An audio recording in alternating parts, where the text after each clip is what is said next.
These days, the cost of groceries is going up. Everybody has seen the impact at the grocery store, and we see the headlines in the news. Things are not expected to get better anytime soon when it comes to food dollars and your budget.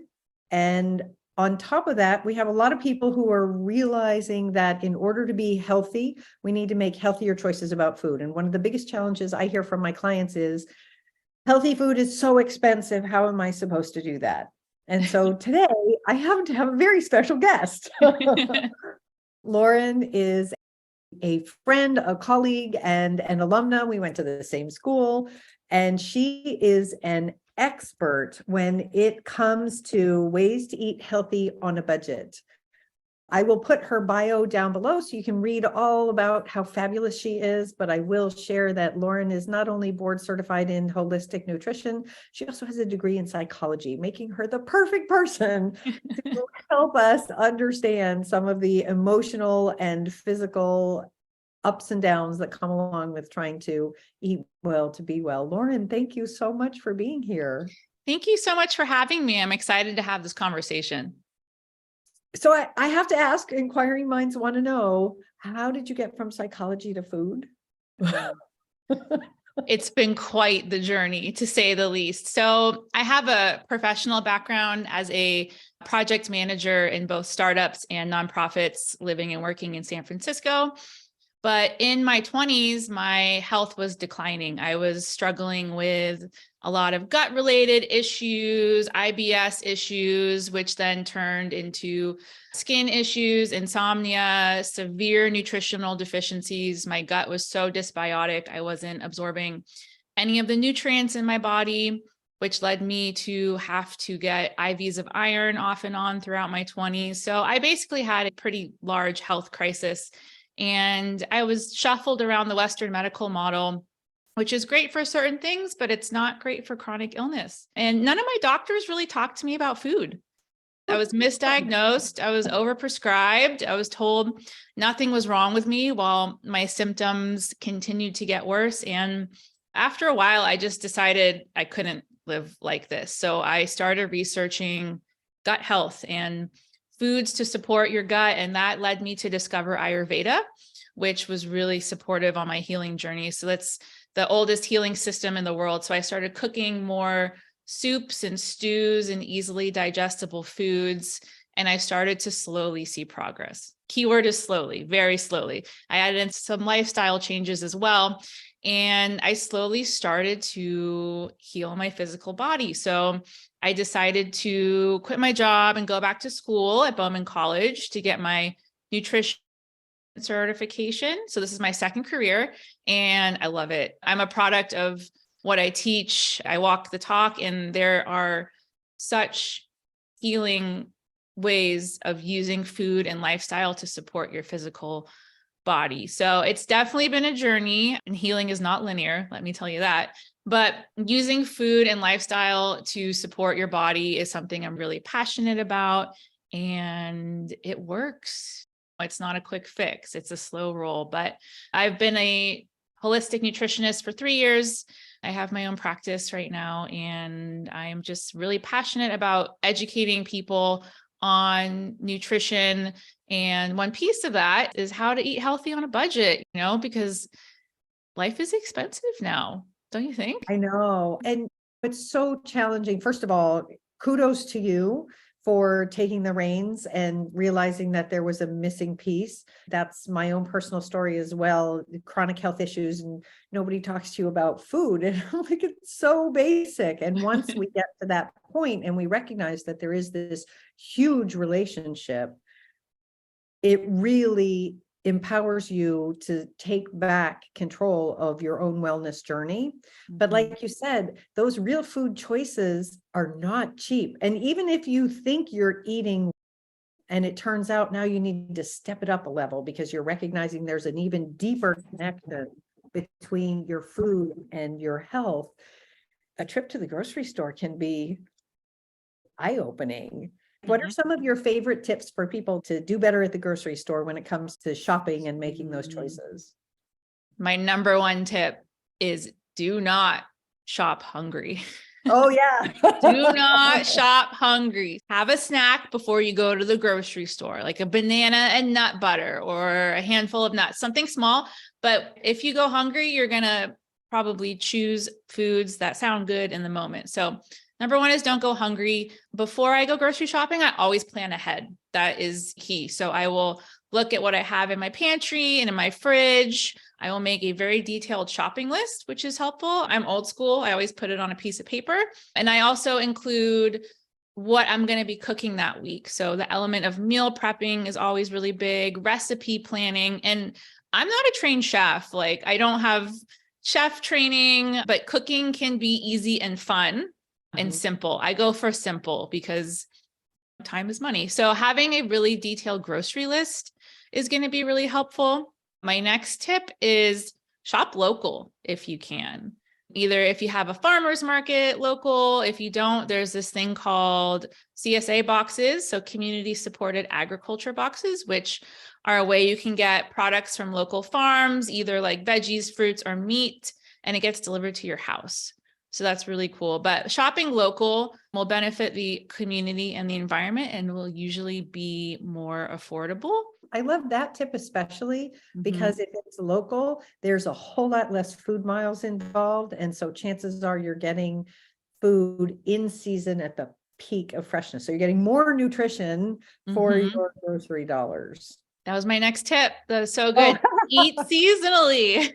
Yeah. Eat seasonally, you guys. So when foods is basic supply and demand. When food's in season, there will be larger quantities, which means it will be less cost to you. So it will be more affordable. It will also taste better, which is something I love since it'll be fresher and it's grown in the actual season it's supposed to be eaten in. So right now we're in May. So like asparagus, artichoke, strawberries are all in season right now. And if you buy an out of season food, it'll be more expensive because it will usually have to be shipped not from your local area. So that will just add to the cost. You can just Google seasonal foods. Or it's been stored. So you're paying for them to keep it in cold storage and then force ripen it with ethylene gas in order to make it taste like cardboard. We don't want that. Yeah. So eating seasonally is a great tip. We learned this in school. Eat for your soul. So that stands for seasonal, organic, unprocessed, and local. That's something I always love to educate on. Next tip is try to minimize those prepackaged food snacks. So the way I like to suggest people do that is you shop on the perimeter of the grocery store, because when you're in those aisles, that's where all the prepackaged, pre-made food is going to be found, processed food, which will add up. Honestly, sometimes we think that those foods are cheaper. In the long run, they're not, because also they're detrimental to your health. So shop on the perimeter of the grocery store where you will find mostly produce and dairy and meat and nuts and seeds. That's one of my favorite tips to give people. One of the things that I love about that too is that if you find yourself drawn to those foods, you can look at, are there ways that you can do it yourself? And I know you mentioned meal prepping. I'm assuming that includes snack prepping as well. Do you have any tips for that, like ways to make it either easier or tastier for people? Absolutely. I'm a big fan of making your own dips and dressings. It's so easy. Like make your own salad dressing with olive oil, some type of vinegar, a little salt, a little pepper, a little Dijon mustard, and like some fresh basil. That's great. You can make your own hummus. Super easy. Make your own salsa, make your own pesto. I'm a big fan of making my own sauce. I'm a big condiment fan. I love putting different condiments on things. So getting comfortable in the kitchen is going to be huge. And then also just don't be afraid to try out new recipes. And as Mira was saying, making your own versions of the prepackaged food snacks that you can find in the store. So roasting and sprouting your own nuts is really easy. Meal prepping obviously is going to be a huge piece. And meal prepping can seem kind of overwhelming. And like people are like, I don't want to eat the same thing every day. I'm like, I don't either. No one wants to be doing that. So for meal prepping, I always say start small. Pick one recipe to meal prep. I like meal prepping lunches. So like having some quinoa and like ground turkey already prepped in the fridge, having all your produce washed and chopped is going to be huge because it will be way easier to just grab and go, have your fruit washed and ready to rock. So it's a really simple, tangible ways of having food prepped and ready to go in your fridge to really set yourself up for success, but also save money. If you have these foods in your fridge, you are a lot more likely to eat them as opposed to going out to grabbing something to eat. And one of my favorite things to do, I actually flip my refrigerator drawers because the bigger drawer is the meat drawer and the smaller drawer is the produce drawer. And so I flip them and I use that bigger section and stuff it full of veggies and fruit and things like that so that it's right there. And like you said, if it's there and you've got it to hand, it's a whole lot easier to eat it instead of, opening the closet and going, what's in the pantry? What can I snack on if you need a snack? And I think one of the other things that's so important for people is to remember that as humans, we like crunchy foods. So have crunchy snacks. I love like you said, the nuts or some crudité with hummus or a salad dressing. Those are really great tips. And they will be more affordable. They will taste better. And it's fun making your own food. It's a really rewarding experience. I really like it. Unfortunately, we have beautiful kitchens and very few people spend a lot of time in there. Do you have any tips for helping people get back into the kitchen, learn how to maybe gain some tips and skills so that they can begin that journey towards making more of their own food again? That's a great question. My first tip would maybe be do like a big pantry clean out. Look through all of your dishes and your cookware and your pantry and get things nice and organized and ready to go. Because I remember I do it once a year and I know after every time after I clean it, I'm like super stoked to get back in the kitchen. But just start small. There's this great Julia Child quote that says, "No one's born a great cook, you learn by doing." It's a practice. And as I was saying, I didn't start cooking for myself into my like late 20s when I had to. There's so many recipes online. I know you have so many recipes, but start small and cook something that sounds good to you. Don't cook it because it's healthy, Yeah. Find a recipe or find an ingredient that you like to eat and then look for a certain recipe on how to prepare it and just see how it goes. Enjoy the process. And I love that tip so much because I know for a lot of people, they're online, they're Googling, oh, I need to eat more of this because everybody says X is healthy, picking on a former president, broccoli. And if you don't like broccoli, don't eat it. I am a huge fan of encouraging people to not eat foods they do not like. Like, let's stick with what you do and just learn how to up level it a little bit. Absolutely. Yes, that's such a good tip because food is nutrition, part one, but it's also meant to be enjoyed. They go hand in hand for sure. Because if you're eating a food you're liking, you're going to be in your rest and digest state. So you're going to be actually digesting your nutrients better, absorbing the nutrients better. Your gut will be working at a more optimal rate. So it's like a win-win situation. Absolutely. Another question that comes to mind, do you have any places you like to encourage people to start when they're looking at their grocery budget where they can maybe get the best bang for their buck? That's a great question. A good tip for this is know your stores. There are certain stores that I get my meat and fish from. There are other stores that I get my produce from. There are other stores that I get my grains from. So like Trader Joe's is really great for like grains and like the nuts and the seeds. I go to Sprouts for my veggies. I go to a local fish market for my fish. But knowing what stores have the best deals is super, super helpful. I really love doing that. And that's actually really such a good idea because if you start keeping track of who's got what, it becomes really easy to know when you need to go somewhere else. I'm a big fan of the preparedness pantry. So having your everyday pantry and your overflow pantry. And when you get to that overflow pantry and needing to restock or replenish in there, chances are you're not going to 10 different grocery stores. So I love that you break it down even further into your perishables, knowing where you can go and what you can get. That's great. So when you're making meals and you're trying to save money, do you think it's better to buy like the big family pack of something and triple the recipe? Or is it better to work smaller and just make things that are you're going to enjoy more and maybe have one left over instead of trying to multi-pack it? That's a great question. I think it depends on your household size. Oh, good point. For me, like I live alone. So buying in bulk is one tip you can absolutely use to try to save money. Obviously, because buying in bulk, you'll get more bang for your buck. However, for me, like I live alone. So if I buy in bulk, either I might get sick of that food or it might go bad. So it depends on your household size. But I like to start small. I'm a big fan of starting small and then finding what works for you. Also, don't be afraid to use your freezer. Like the freezer is awesome. If you have some fresh herbs on their way out, what you can do is you could put them in ice cube trays with olive oil and freeze them. So you have them like ready to rock. And when you're going to cook and saute, and when you freeze it, correct me if I'm wrong, but it keeps the nutrient density of the food at the time, right? Which is awesome. So I'm a big fan of freezing.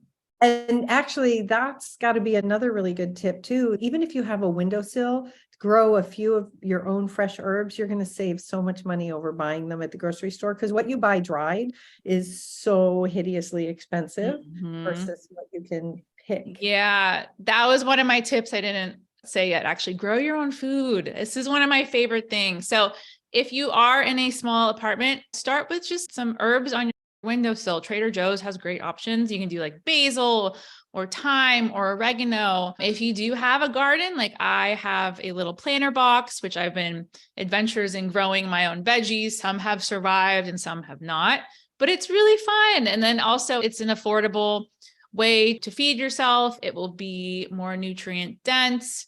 You learn a lot about the growing seasons, let me tell you.